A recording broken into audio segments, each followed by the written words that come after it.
Welcome to the Room of Lives. I'm your host, Neil. In this last part of this conversation, we discuss our experiences in a Tantra workshop of broken people looking for healing and empowerment, and about the Guru's own need to be a Guru.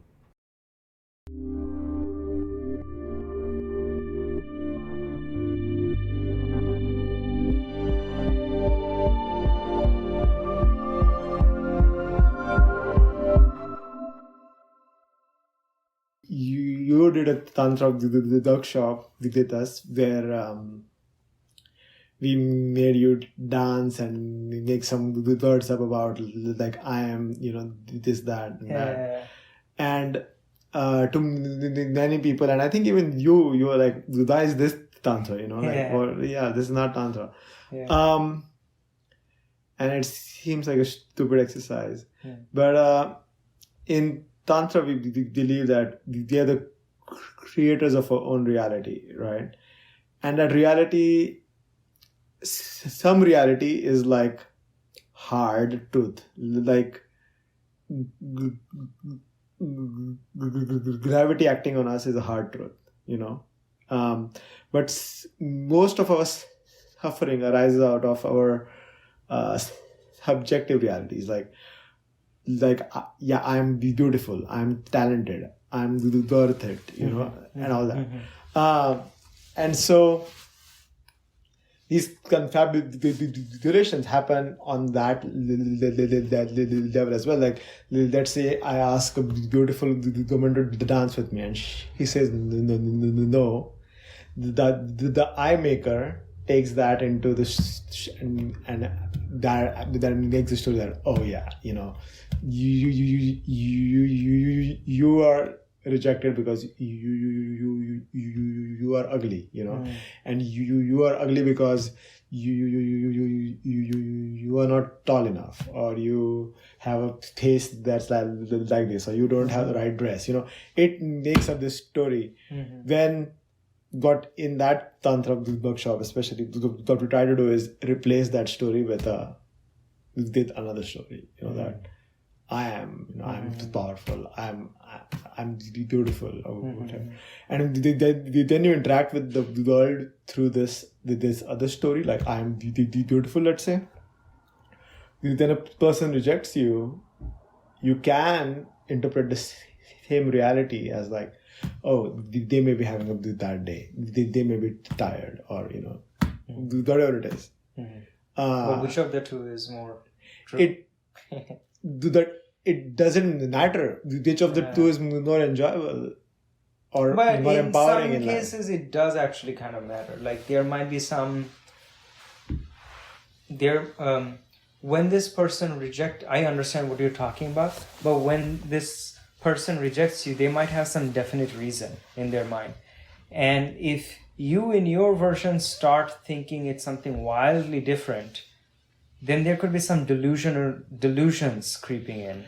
But like, there are delusions of grandeur, for example, where like people refuse to believe their flaws, and if they get rejected or something, they have some kind of a theory that flat denies any deficits that they have or anything like that.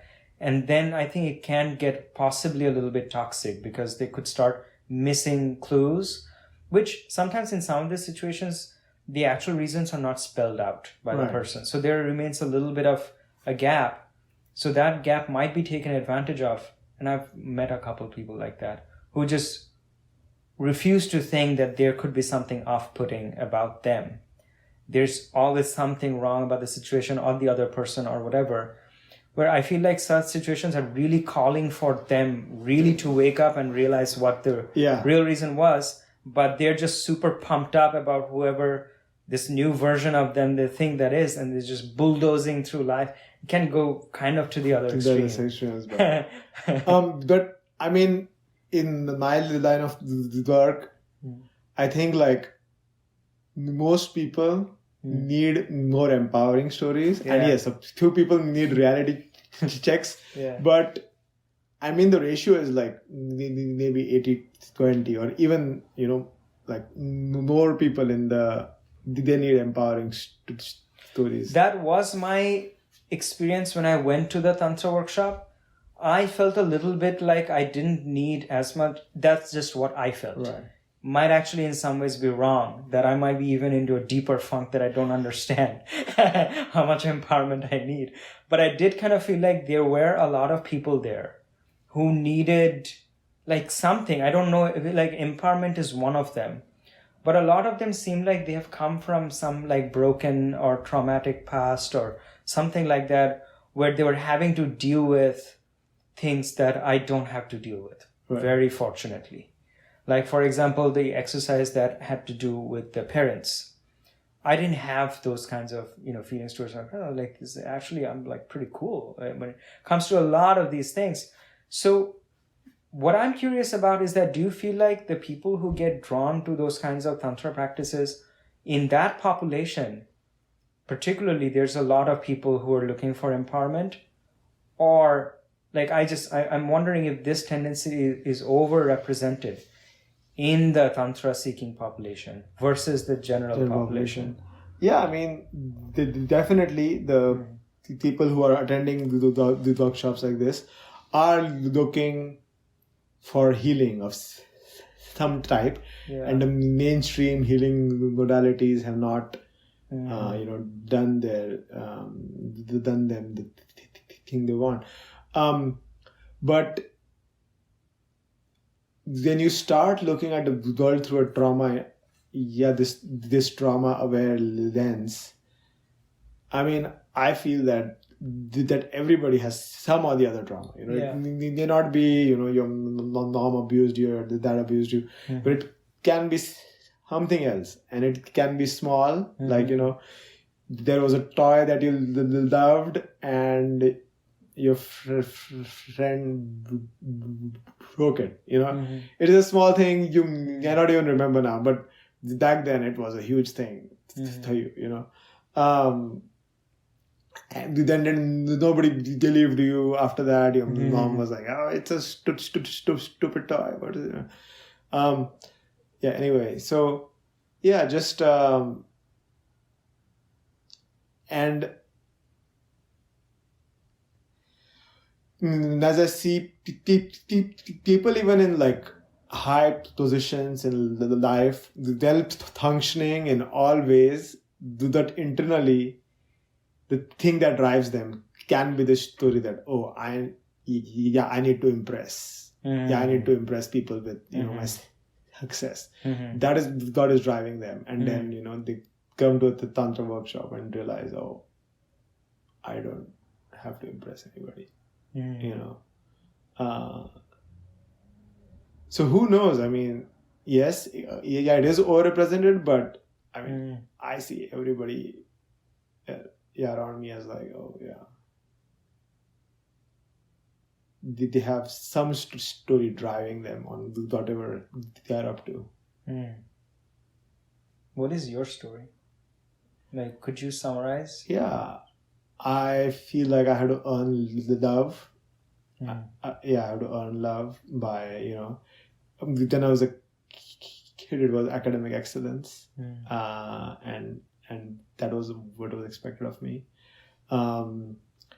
As a Tantra teacher, it's like, I have to help everybody. I have to help. And that's how I become worthy of love. So to look at, okay, I enjoy learning Tantra, I enjoy teaching Tantra, and it is also out of this story, So I've actually wondered that I don't know if you can call it like a guru complex or something, right. Because normally when there's a guru, you're like, okay, this is a person from which resources flow mostly in one direction, from the guru to you're just like giving me resources. But if there is some kind of like a hidden drive that the guru needs to be a guru in order to feel fulfilled, right. Then they will make a disciple out of everything that they get a chance. They're right. like, oh, let me teach you this. Right. Let me teach you that. Let me, oh, you don't think there's anything wrong with you? Oh, there's a problem now. We need to, there's a big problem. Because in that situation, I'm like, fuck, I can't do my guru thing anymore. This guy doesn't need anything from me. So what can I exchange? Right. in exchange for their love. Like, Right. I don't have anything to teach you or show you. Let me figure out. This actually, I think, happens in a lot of cults, that the leader actually like wants kind of adoration. So one of the goals in the very beginning, like one of the goals is to kind of like convince these people that they're kind of broken and incomplete and they can't do anything except without the power and the teachings of the guru, that willing to see them as autonomous, self-fulfilled beings who don't need the guru is actually threatening to the guru. Mm-hmm. So that can, and I mean, it doesn't draw everyone. There are some people who will be able to see or sense this kind of stuff and they're like, I don't need this guru. Right. But there will be some people who fit the other side of that jigsaw puzzle piece. Yes. And they want someone to kind of lead their life and whatever. And then some kind of a toxic dynamic can develop, which in the beginning doesn't look toxic. It actually looks like you have a, guru and disciple kind of relationship. But the thorn on its side is that the guru needs the disciple in order to feel like a guru. Otherwise, they have some kind of a hollowness. Like, what am I even? Or what am I doing? So in that sense, being the guru is no longer, I mean, on the outside, they could say, I'm just doing it because I want to help you. But one of the reasons that they're doing it is because they need that. Mm-hmm. They need that. And so the help is no longer happening out of an abundance of resources that I'm just sharing with you. There is actually some void inside that is like a circuitous way of filling that void by giving you something. Oh, and if you don't want it, we're going to figure out how to make you feel incomplete so that you need me. So that you stay in this thing, So, yeah, I wonder if you have encountered that kind of... No, absolutely, yeah, I have. And then, like I said, I may have some of it as well. And it is both that I know that reality is more complex than I can capture in the words. So it is both true that I just love learning and teaching, and it is true that I do get. I have always gotten my self-worth out of helping others. Yeah. And so if I stop helping others, what am I? Like you said, like, what is this? No? Yeah. I guess the differentiating. So it's you are saying that it's kind of complicated and mixed, and I feel like one way to help make the critical difference between like the positive way of doing this and not the positive way is to see if this person does not need me, how does that make me feel? Like it is fine for me to want to be a helpful person and a giving person, and there's nothing wrong with that.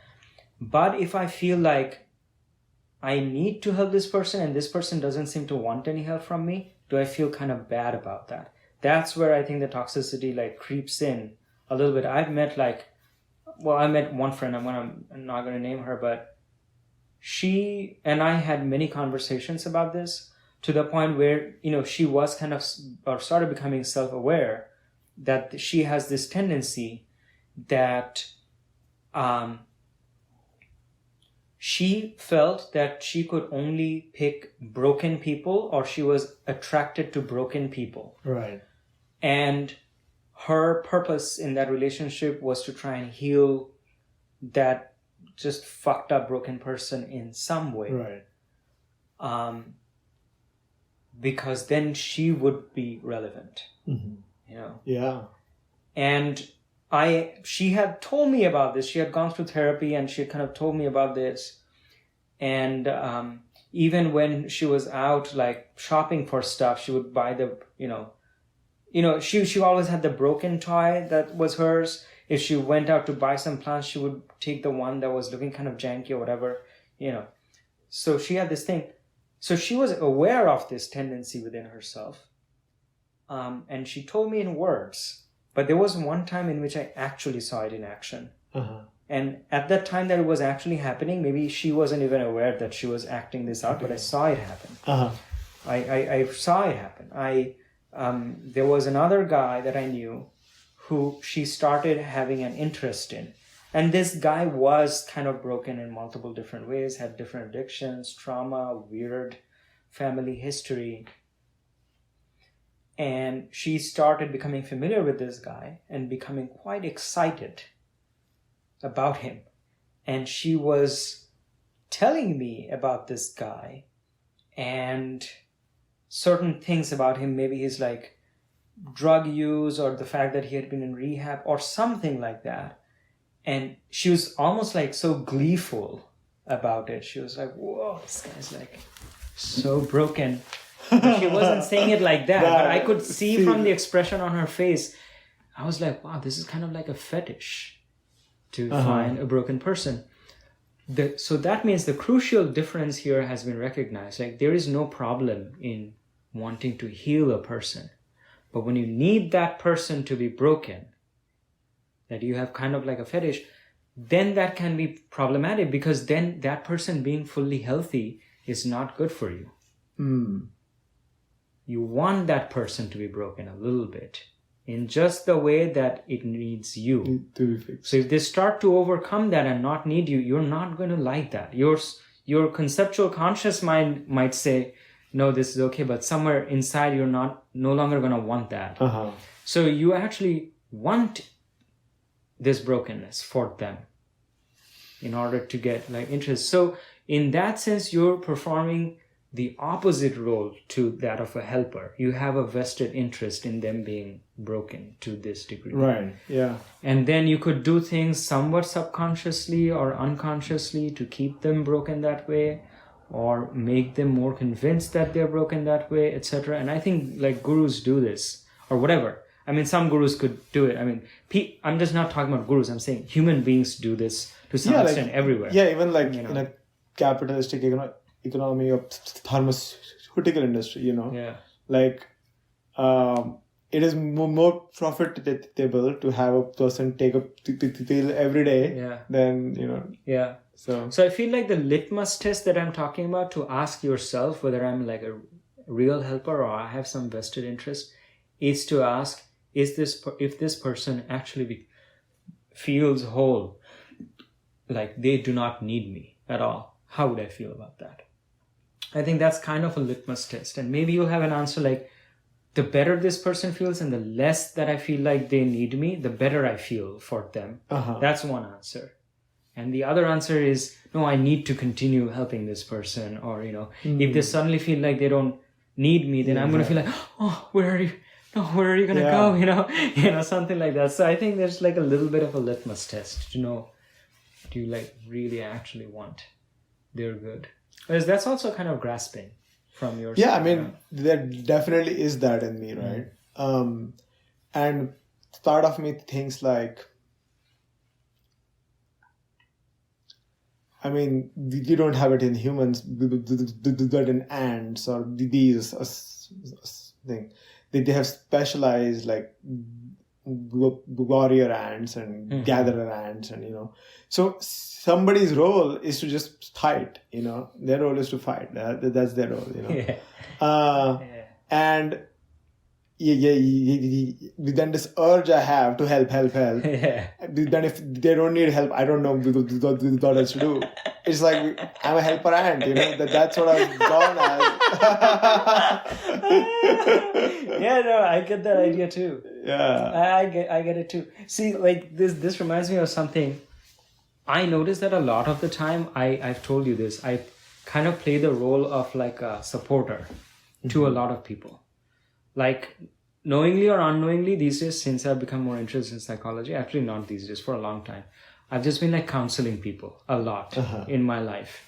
Just like listening to their problems and just like trying to be a good listener. And there's some kind of a compulsive thing in me that just wants to do this for other people. And a lot of the times, especially when I'm depressed and fucked up, and I feel like, okay, nobody can bear the burden of this and I'm just going to be shut off in my world by myself, I feel like, fuck helping people all the time. I don't want to be just the person who just goes out and like just helps people. Yeah. And I don't get any help or whatever. Why do I do that? I'm tired of it. I'm tired of just being this, support mechanism. But then when things start feeling better, I compulsively feel like doing it. And I'm like, maybe I'm doing something wrong. Maybe I am setting some standards that are unsustainable for me to maintain. So maybe I have some part to play in this. Maybe I should reel myself in a little bit and not try to be this helpful all the time. But then I also think, man, this is actually a very rare resource on the planet. There's so many people who are hurting. There's so many people who have trauma. And I find myself in a situation where 80% of the time, I have the resources and willingness to help. Yes. And that doesn't owe itself just to me. Like, that owes to my ancestors and my ancestors' ancestors.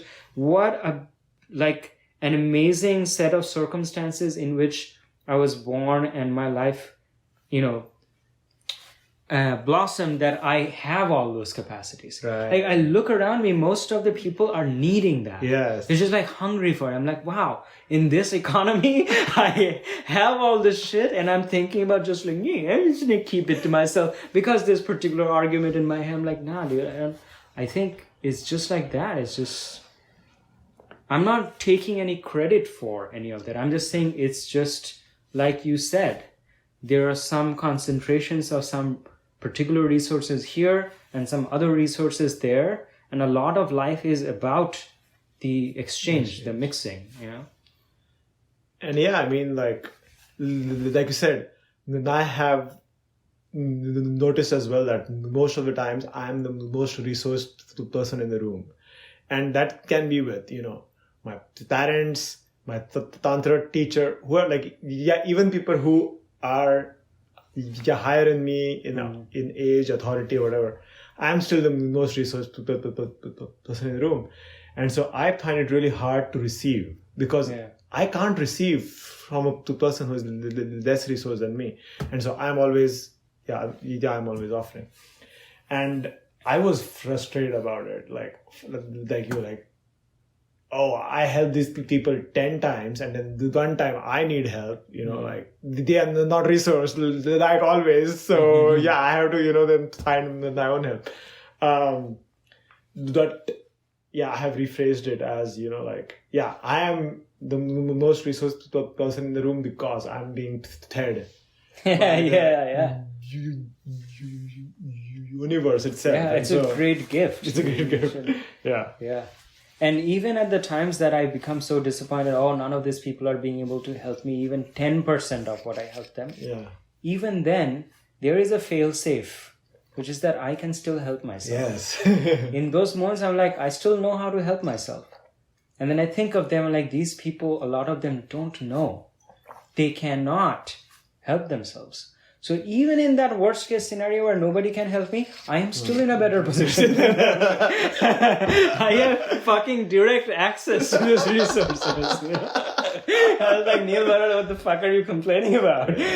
Sitting on a pile of riches and you're like, shit, why do I have to keep giving it to people? No, absolutely. I have the same experience. But this topic came up recently somewhat significantly because I'm in a relationship now. It's a long distance relationship. Her name is Prachi. She's in India. And there was a period where I know that I've probably brought a lot of joy and happiness to her life. And it's like that giving thing. Of course, she has also given quite a bit to me. But in the middle, I went into one of my depression phases, and then I just lock everyone out. So I just don't want anyone in my universe anymore. I'm just like myself. And so that happened, and I wasn't really talking to her at that time. But she said that she insists that we talk, and did talk. It wasn't that helpful, but I mean, at least the part where she insisted that she talk, that felt good. I was like, okay, at least you want to talk to me. But however she acted in that conversation, once again, felt disappointing to me. Because I feel like I would have acted differently. She didn't know what to do exactly. And so it started coming up in my head. I'm like, man, Neil, it's the same story again. If you want to go into a deep relationship with someone, I feel like one of the things that I would like to do is actually put my emotional weight on them. But I can't like do it. It's not really working exactly. So yeah, it has been kind of on my mind. And I don't know if it will be possible for me to just find someone that I can just put my weight on. Yeah. And even if I do, why would that person, for that person is the same question. Like, why do they just want to take my weight? So then it has to be balanced. Like, Yeah, I put my weight on them as much, they put my weight. So it has to have to go finding this exact person, blah, blah, blah, anyway.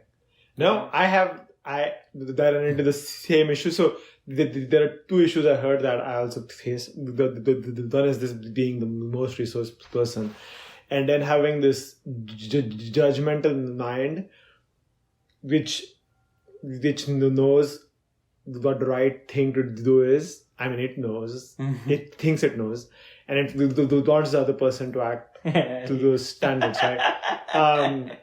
Then I have high standards too, but and then when people don't meet it, I judge them.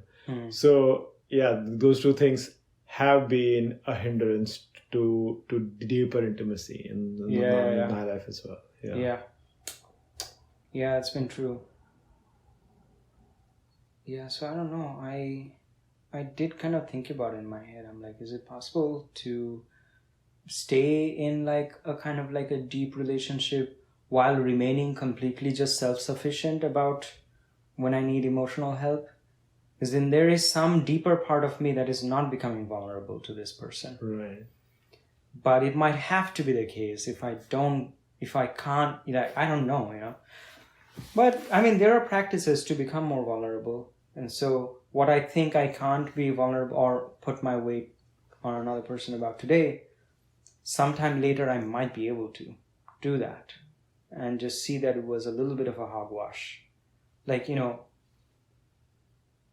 you already have some idea of what those high standards are, the appropriate ways that people should be responding to. Or how you'll like to be responding. Exactly. Yeah. So, but over time, those standards might loosen. Or you might train them to be like, hey, next time I'm in this, these are the things. Yeah. Actually, one of those thoughts that I had at one of those times was I actually wrote it down in my journal. And I wrote down, help Prachi, help me. Yes. Meaning not just be judgmental like, oh, you couldn't do this, but also give them a little bit more of an idea of what would be an appropriate thing. Okay, like instead of saying, Neil, you should do this or do that, just listen to me and make space for my emotions to come out. And maybe that's it. Maybe that's it. Just do that. That's it. So if they're interested, really, maybe they don't know how to do it, but they want to help. Remember that. So next time they just try to do it. And even the fact that they're trying to do it makes it feel like, oh yeah, you're actually putting some effort into this. Okay. Yeah, so for that specific thing, one formula to tell people is, it's called, it's the 3 R's: regulate, relate, and reason. So if somebody is emotional, we normally go to reasoning, the 3rd R. Right away. Like, okay, what's the issue? Okay, maybe try that. But in our Tantra workshop, this happens a lot. People have freakouts, you saw. So we try to first regulate with them. That can be just breathing with them, holding their hands, just listening to what they have to say. And only after we feel that the nervous systems have been regulated and they can, like start taking pauses in their speech and all that. Because then they are not regulated, there's no pause in a way. So yeah, things you notice to see, okay, they're regulated now. Then you can try to relate, like, oh yes, I had an issue like this too, and I did this and that. And then you can ask them like, hey, are you open to, a suggestion? And that's when the reason appears. Glad you joined Pratim and me today in the Room of Lives. Take care until next time.